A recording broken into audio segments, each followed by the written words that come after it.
যখন টাকা থাকে না। মোমো আর ফুচকা খেতে যাই আমি।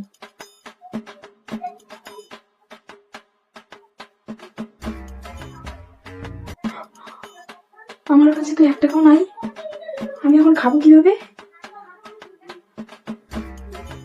A few moments later. ফোনটা করেই নেই।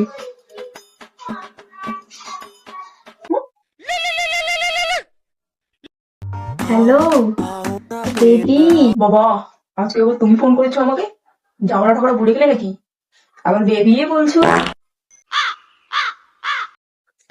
বলছিলাম যে সব দোষ আমার। সরি বেবি, আমি আর এরকম করবো না। ও তাই নাকি?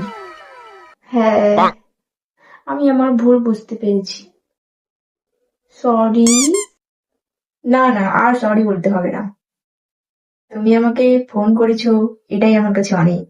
লাভ you baby, love you too baby. আমি তোমার সাথে যেদিন থেকে ঝগড়া করেছি ওদিন থেকে কিচ্ছু খাইনি। কি বলো? বলছিলাম যে তুমি আমাকে কিছু টাকা দিবে গো। আচ্ছা ঠিক আছে। পাঠিয়ে দিয়েছো? হ্যাঁ আমি পাঠিয়ে দিয়েছি, দেখো তুমি। শালা বোকাচোদা, আমি পোল্ট তোকে ফোন করবে আর পোল্টি তোকে সরি বলবে? তুই থাক, আমার ব্লক লিস্টেই থাক। দাঁড়াও দাঁড়াও দাঁড়াও দাঁড়াও দাঁড়াও, আমি না টাকাটা তোমার নাম্বারে পাঠাতে গিয়ে ভুল করে আমার মার নাম্বারে পাঠিয়ে দিয়েছি।